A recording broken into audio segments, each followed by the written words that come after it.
Hello students, இன்னைக்கு நம்ம பார்க்க போற டாபிக் ஹைட்ரோபோரேஷன். ஹைட்ரோபோரேஷன் அப்படின்னா என்னன்னா போரானை வச்சு ஹைட்ரேஷன் பண்ணுறோம். அதாவது ஒரு அல்கீன் காம்பவுண்டை டைபோரேனை வச்சு ஹைட்ரேஷன் பண்ணுற ப்ராசஸோட பேர் தான் ஹைட்ரோபோரேஷன். இதில் எப்படி பார்த்தீங்கன்னா diborane is treated with alkene. அல்கீன்னா என்னது? C double bond C, carbon double bond carbon இருக்கிறது. இது ஒரு அல்கீன் காம்பவுண்டு. இந்த அல்கீன் காம்பவுண்டை நம்ம டைபோரேன் கூட ட்ரீட் பண்ணும்போது நமக்கு ட்ரை அல்கைல் போரேன் கிடைக்கும். நமக்கு அல்கீனை டைபோரேன் கூட ட்ரீட் பண்ணும்போது ட்ரை அல்கைல் போரேன் கிடைக்கும். இந்த ட்ரை அல்கைல் போரேனை ஃபர்தராக நம்ம ஹைட்ரஜன் பெராக்சைடு கூட ட்ரீட் பண்ணணும். எப்படி? NaOH ப்ரெசன்ஸில் நம்ம ஹைட்ரஜன் பெராக்சைடு கூட ட்ரீட் பண்ணும்போது நமக்கு ஆல்கஹால் கிடைக்கும். இந்த ஓவரால் ரியாக்ஷன் என்னன்னு சொல்லுவாங்கன்னா ஹைட்ரேஷன் ஆஃப் அல்கீன் அப்படின்னு சொல்லுவாங்க. அதாவது அல்கீனை நம்ம போரானை வச்சு ஹைட்ரேஷன் பண்ணுறதுனால தான் இதுக்கு பேர் ஹைட்ரோபோரேஷன். இந்த ரியாக்ஷன் ஆன்டி மார்கோனிகாஃப் ரூலை பேஸ் பண்ணி இருக்குது. நம்ம ஆல்ரெடி மார்கோனிகாஃப் ரூல் பற்றி பார்த்தோம். மார்கோனிகாஃப் ரூல்னா என்னது?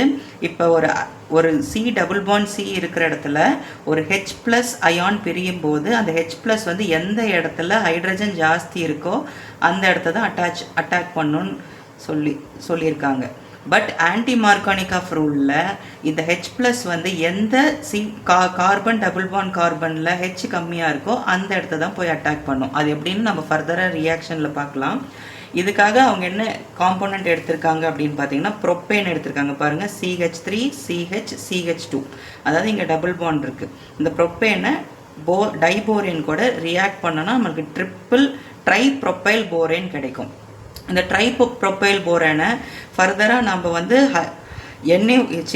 H2O2 கூட நம்ம ரியாக்ட் பண்ணும்போது NaOH ப்ரெசன்ஸில்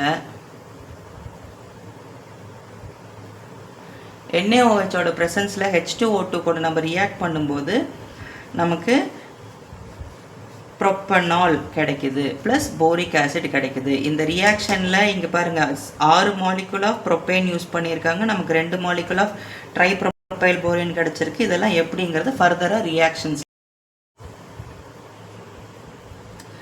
ஃபஸ்ட்டு இப்போ ப்ரொப்பேன் எப்படி ரியாக்ட் ஆகுதுன்னு பார்க்கலாம். ஃபஸ்ட்டு போரேனை நம்ம டைபோரேன் எப்படி எழுதலாம்? B2H6 இப்படி எழுதலாமா? அப்படி இல்லைன்னா BH3 ட்வைஸ்ன்னு எழுதலாமா? அப்படி இல்லைன்னா வேறு எப்படி எழுதலாம்? BH2H இப்படி எழுதலாமா? இது BH3 தான் இப்படி பிரித்து எழுதியிருக்கேன். ஸோ நம்ம இந்த ஃபார்மேட்டில் எடுத்து ரியாக்ட் பண்ணும்போது உங்களுக்கு ஈஸியாக புரியும். பாருங்கள், இப்போ ஒரு மாலிகுல் ஆஃப் ப்ரொப்பேன் மொத்தம் 6 மாலிகுல் ரியாக்ட் ஆகுது. பட் நம்ம ஒவ்வொரு மாலிகுலாக எப்படி ரியாக்ட் ஆகுதுன்னு நான் ரியாக்ஷன் போட்டு காமிக்கிறேன். ஃபஸ்ட்டு ஒரு ப்ரொப்பீன் எடுக்கிறோம். CH3 CH double bond CH2. இது ஃபஸ்ட்டு ஒரு BH3 கூட ரியாக்ட் பண்ணுது. BH2H இது கூட ரியாக்ட் பண்ணும்போது நான் என்ன சொல்லியிருக்கேன்? ஆன்டி மார்கோனிகாஃப் ரூலில் இந்த ஹெச் எந்த இடத்துல இந்த ஹெச் ப்ளஸ்ஸாக பிரியும் போது எந்த இடத்துல உங்களுக்கு ஜாயிண்ட் ஆகும்னு சொல்லியிருக்கேன். நார்மலாக மார்கோனிகாஃப் ரூலில் இந்த ஹெச் எந்த இடத்துல ஹைட்ரஜன் ஜாஸ்தி இருக்கோ அந்த இடத்துல தான் ஜாயின் ஆகும். பட் ஆன்டி மார்கோனிகாஃப் ரூலில் எந்த இடத்துல ஹைட்ரஜன் கம்மியாக இருக்கோ அந்த இடத்துல போய் ஜாயின் ஆகும். பாருங்கள், இது போய் இந்த இடத்துல ஜாயின் ஆகிக்கும். இந்த BH2 இந்த இடத்துல ஜாயின் ஆகிக்கும். அப்போ எழுதுங்க, CH3 CH2 இடம் பத்தில் கீழே எழுதுகிறேன். CH2 BH2 ஆச்சா? இப்போ ஃபர்தராக இது இன்னொரு மாலிகுல் ஆஃப் ப்ரொப்பேன் இருக்குமா? அந்த ப்ரொப்பேன் எடுத்துக்கலாம். CH3 CH CH2. இந்த ப்ரொப்பேன் என்ன பண்ணும் அப்படின்னா இந்த BH2 எப்படி பிரியும்? BH பிரியுமா? இது போய் அந்த அடுத்த ப்ரொப்பேன் கூட ஆட் ஆகுது. அது எப்படி ஆட் ஆகும்? CH3 CH2 CH2 BH add ஆயிரும். அப்போ இங்கே பாருங்கள், இங்கே உங்களுக்கு ஒரு காம்போனன்ட் இருக்குது, இங்கே ஒரு காம்போனன்ட் இருக்குது. இதை நம்ம எப்படி எழுதலாம்? CH3 CH2 CH2 twice BH இப்படி எழுதலாமா? இப்படி எழுதலாம்ல. இது போய் அடுத்த மாலிக்யூல் ஆஃப், இப்போ இந்த BH எப்படி பிரியும்? B தனியாக H தனியாக பிரியுமா? இது போய் அடுத்த ப்ரோப்பேன் கூட ரியாக்ட் பண்ண போகுது. இது போய் அடுத்த ப்ரோப்பேன் கூட ரியாக்ட் எப்படி பண்ணும்னா பாருங்கள், இது வரைக்கும் ரியாக்ஷன் முடிஞ்சது. ஃபர்தராக ரியாக்ஷன் வந்து இங்கே எழுதுகிறேன். CH3 CH2 double bond CH2. இதில் போய் இந்த BH எப்படி ஃபார்ம் ஆகும்? gives CH3 CH2 CH2 மொத்தம் இங்கே பாருங்கள், இங்கே 2 இருக்குது, இது ஒன்றாச்சு. ஸோ மொத்தம் 3 போரேன். அப்போ ட்ரைப்ரோப்பைல் போரேன் நமக்கு கிடச்சிருச்சா?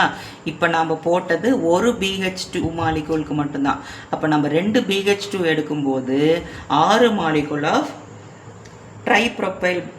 இப்போ நமக்கு இது ஒரு BH2க்கு ரியாக்ட் பண்ணுறதுக்கு நமக்கு 3 மாலிகூல் ஆஃப் ப்ரோப்பேன் தேவைப்படுது. அப்போ நம்ம 2 BH2க்கு ரியாக்ட் பண்ணுறதுக்கு மொத்தம் 6 மாலிகூல் ஆஃப் ப்ரோப்பேன் தேவை. அதனால தான் நம்ம ஃபஸ்ட்டு வந்து 6 மாலிகூல் எடுத்திருக்கோம். இந்த ட்ரைப்ரோப்பைல் போரைனை நம்ம ஃபர்தராக H2O2 கூட ரியாக்ட் பண்ணும்போது நமக்கு ஆல்கஹால் கிடைக்கும். எப்படி கிடைக்குதுன்னு பார்க்கலாம். இப்போ பாருங்கள், CH3 CH2 CH2 thrice B. இதை வந்து H2O2 இங்கே 3 மாலிகூல் இருக்கிறதுனால நம்ம இங்கே 3 மாலிகூல் போட்டுக்கலாம். இப்போ எப்படி ஹைட்ராலிசிஸ் ஆகும்?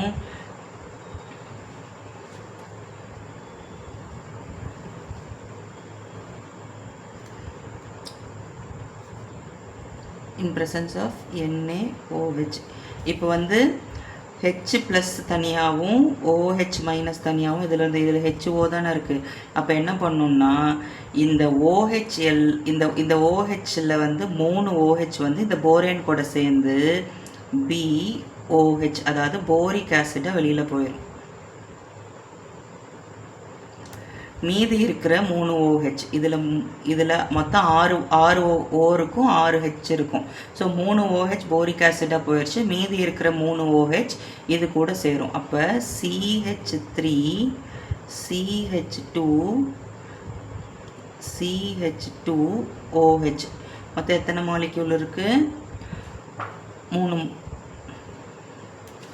மாலிக்யூல். ஸோ உங்களுக்கு நமக்கு இங்கே ப்ரோப்பனால் கிடச்சிருச்சு. ப்ரோப்பேன்